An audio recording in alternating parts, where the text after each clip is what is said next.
Hey, Tim Nolan here. Today I want to talk about self-care. This is one of the most critical pieces that, with burnout at the probably highest level than ever, it's really important for us to be able to focus on what our self-care looks like. And so there's four main areas for us to look at regarding self-care. So number one, the professional piece. You look at how do you derive professional fulfillment from your job? What is it about? Do you enjoy the interactions you have with colleagues? Are you having fulfilling trainings? And if you don't feel fulfilled professionally, what are you doing to meet that need? So for example, are you talking to your supervisor, your manager about what are some things that you can be challenged with? Are there new projects? Is there maybe a new position that you want to take?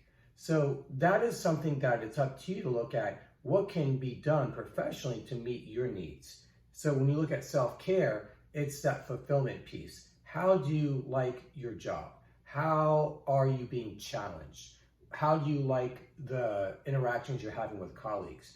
Is there maybe someone in another department that you should maybe reach out to? Maybe you see someone throughout the day as you're walking, if you're back in the office, that is. If you see someone, strike up a conversation.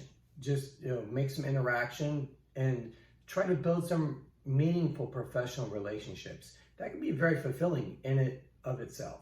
So that's something to look at. The next piece is physically. Now, this is something that's spoken about often, right? So physically could be, are you eating? A lot of people actually don't eat regularly throughout the day. Maybe they're missing meals, they may miss breakfast, they're rushing to get to work. Having balanced meals, bringing snacks to work or having snacks at your desk if you work from home, even setting an alarm to remind you to eat throughout the day can be really important. Are you working out? You don't have to work out 5 times a week, but are you working out, once, twice, 3 times a week? Maybe you're taking a break at lunch, going for a little bit of a walk. So there's a lot of things that physical can encompass, making sure you're looking out for your physical needs. So the next piece is psychological. So when we look at psychological, we're looking at a big thing that I discuss in my books is keeping a journal. So a journal is very valuable. So I have a background as a therapist, and that's one of the things I've always recommended to people I was working with is keeping a journal. And I've done it myself over the years, and I found it very helpful. If I'm going through something personally, professionally, whatever it may be, even if it's parenting my kids, if I'm having some challenges, being able to write it down can be very, very helpful. Just getting it out can sometimes be the biggest part of the journal itself. You don't have to go back and review it. Maybe you want to 3-6 months later and say like, wow, that's how I was looking at it at the time, and here I am now. So journaling can be a really big thing psychologically, just to make sure that you're helping yourself process events you're going through. So another one too is the emotional and spiritual aspects. And so you may have a strong religious focus, you may not. So whatever that spiritual component looks like to you, it's really important to kind of take that into account and make sure whether you're reading the Bible or whatever scripture that you like to read. But when we look at emotional as well, is what do your friendships look like?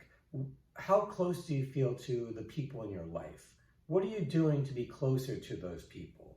And especially when we have a lot of stress in our jobs, it's really important that we have meaningful relationships outside of work that can really help us feel closer and more connected.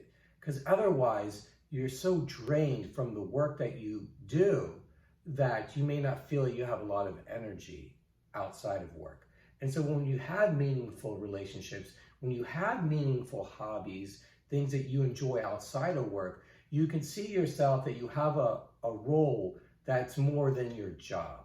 And that's one of the things when you look at with self-care is who you are is not your job. You want to give your best when you're working, of course, but you also want to delve deeper into who you are as a person and be able to focus on the things that you really enjoy the things that make you who you are, and most importantly, to be as close as you can to the people in your life. And that's one of the things that will give you the most value and help you get through the toughest times in your life, is when you have close and meaningful relationships. It makes all the difference. So again, self-care is something that cannot be overlooked, because otherwise your body will show you through stress, sleep issues, could be problems with smoking, drinking, taking drugs, or using prescription medication, that your body will show you that, hey, we're doing these things that we didn't do before. Something is, out of whack here. So that's where self-care comes in. But it comes with a proactive response. Looking at your self-care, coming up with a plan. What is your self-care plan? Look at these 4 domains. Just, have them come up with a plan. What do you do in these certain areas to derive the most benefit possible? So, and that's something you can keep with you. Review during tough times. Look at that and say, have I drifted away from these things that, I've used in the past that have been very helpful? So when you look at your self-care, come up with a plan, hold yourself accountable, and if you want, you can even introduce it to someone at work or someone outside of work to be an accountability partner. To say, look, hey, what are you doing about this? Do you listen to music still? What things do you enjoy? Are you doing that right now? Because I hear a lot of your complaints with your job and things that are tough in your life, but what are you doing to focus on yourself? So self-care is something that can never be minimized. It should be at the forefront, because the better position you're in and take care of yourself, the better you can be for other people. So definitely leave some comments. Would love to see what you do for self-care. And if you can subscribe, I'd really appreciate it as well. Have a great day.